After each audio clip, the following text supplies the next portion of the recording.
Hello दोस्तों, कैसे हो आप सभी। स्वागत है आपका अपने YouTube channel Pawan Singh lecturer में। और इस वीडियो में मैं आपको पढ़ाऊंगा क्लास 10 मैथ प्रश्नावली 7.2 का क्वेश्चन नंबर 4। तो आइए शुरू करते हैं। क्वेश्चन नंबर 4 आपको बोर्ड पे दिखाई दे रहा होगा। क्वेश्चन नंबर 4 में आपको गिवन है बिंदुओं -3, 10 और 6, -8 को जोड़ने वाले रेखाखंड को बिंदु -1, 6 किस अनुपात में विभाजित करता है। सबसे पहले हम देखते हैं हमारे पास में कोई रेखाखंड है। हमने मान लिया कि हमारे पास में एक रेखाखंड है ए और बी, ये रेखाखंड। तो इसकी जो बिंदुओं, इस पर आपको ध्यान देना, बिंदुओं यानी कि ए और बी का मान, जब बिंदुओं बोलता है तो ए और बी का मान होता है। तो ए का मान हमारे पास क्या है, ए बराबर है -3, 10 और बी बराबर हमारे पास में 6, 8। फिर आता आप लोगों का बिंदु। जब भी आपको बिंदु बोल लगा यानी कि जिस बिंदु पर विभाजित किया गया, देखो बिंदु और बिंदुओं, यदि आपको बिंदुओं बोल लेगा तो आपको ए और बी की वैल्यू गिवन है। और यदि आपको बिंदु बोल दियागा तो एक्स और वाई का मान, यानी कि सपोज करो यहाँ पे इस बिंदु पर काट लिया गया, तो इस बिंदु के जो निर्देशांक है ये हमारे -1, 6 ये हमारे पास होता है एक्स और वाई के मान। और ये मान होता है, इसे बोलते हैं x1 और इसे बोलते हैं y1, इसे बोलते हैं x2 तो बोलते हैं y2। इनके बीच में जहां पे अनुपात है, ये मान लिया हमने अनुपात m1 और m2 अनुपात हमारा। तो हमारे पास में विभाजन फॉर्मूला होता है, विभाजन सूत्र, उसे हम प्रयोग करते हैं। तो यहाँ पे मान लेते हैं, माना बिंदु -1, 6 रेखाखंड को m1 अनुपात m2 में विभाजित करता है, ऐसा आप लोगों ने मान लिया। हमारे पास में जो गिवन है उसे लिख लेते हैं हम। हमारे पास गिवन है ए की जो वैल्यू हमें गिवन है -3, 10 और बी की वैल्यू हमारे पास में, बी के जो पॉइंट था ये हमारे पास में 6, -8 और हमारे पास में है जहां पे विभाजित होता है उसके, यानी कि -1, 6 सबके मान आप लोग रख लेते हो। ये हमारे पास है x1, ये हमारे पास है y1, ये हमारे पास है x2, ये हमारे पास है y2 और ये जो वैल्यू है हमारे पास में ये x और y की वैल्यू, x और y ये मान लेते हैं। अब हम विभाजन सूत्र लगाते हैं। हमारे पास में विभाजन सूत्र, विभाजन सूत्र से विभाजन सूत्र होता है हमारे पास में x बराबर m1 x2 m2 x1 बटे m1 प्लस m2। इसी प्रकार से y बराबर होता है, y बराबर है m1 y2 m2 y1 बटे m1 प्लस के m2। इस जो फॉर्मूला है इसमें वैल्यू हम पुट कर लेते हैं। x की वैल्यू हमारे पास में कितनी, -1, तो यहाँ पे हमने x का मान पुट कर लिया -1।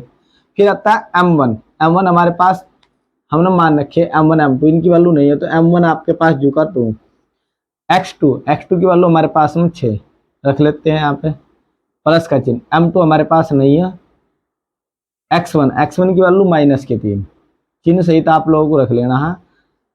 m1 प्लस m2 हमारे पास में वैल्यू नहीं है, ये हमें फाइंड आउट करनी है। y की वैल्यू, सॉरी यहाँ पे y की वैल्यू रख लेते हैं। y की वैल्यू कितनी है, -6, यहाँ पे हम -6 रख देते हैं कोमा लगा कर। फिर m1 की वैल्यू हमारे पास नहीं है। y2 का मान कितना हमारे पास -8 प्लस का चिन्ह। m2 की वैल्यू हमारे पास नहीं है।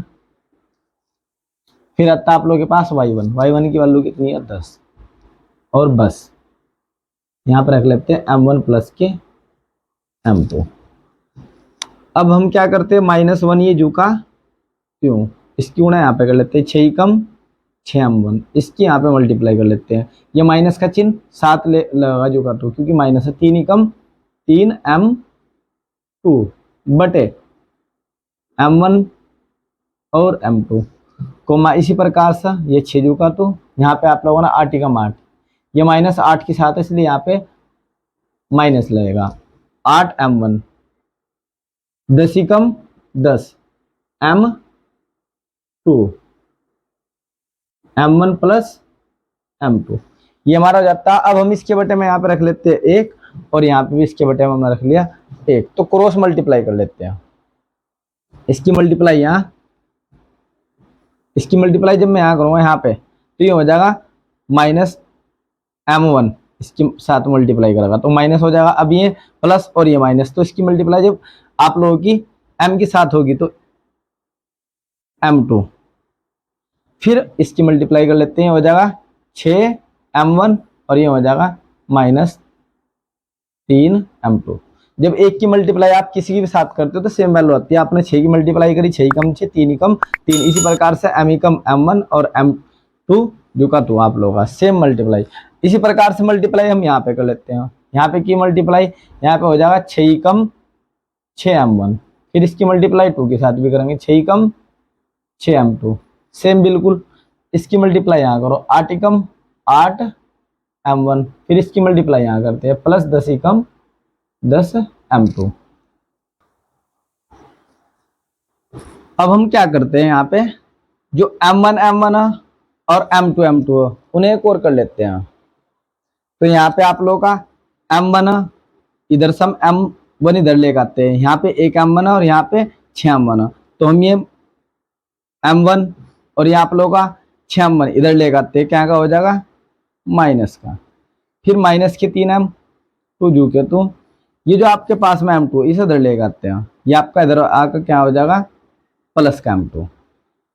इसी प्रकार से यहाँ पे करते हैं 6m1 जू का, तो ये आपका 6m1, यहाँ पे कितना 8m1, 8m1 को इधर लेकर आएंगे, 8m1 को एक बार इधर लेकर आएंगे, तो ये आपका जो माइनस है क्या हो जाएगा प्लस का 8m1, फिर 10m2 जू का क्यों, यहाँ पे आप लोगों का 6m2 को आप लोग इधर मारो फेंक कर, ये आपका प्लस था इधर आ गया माइनस हो जाता।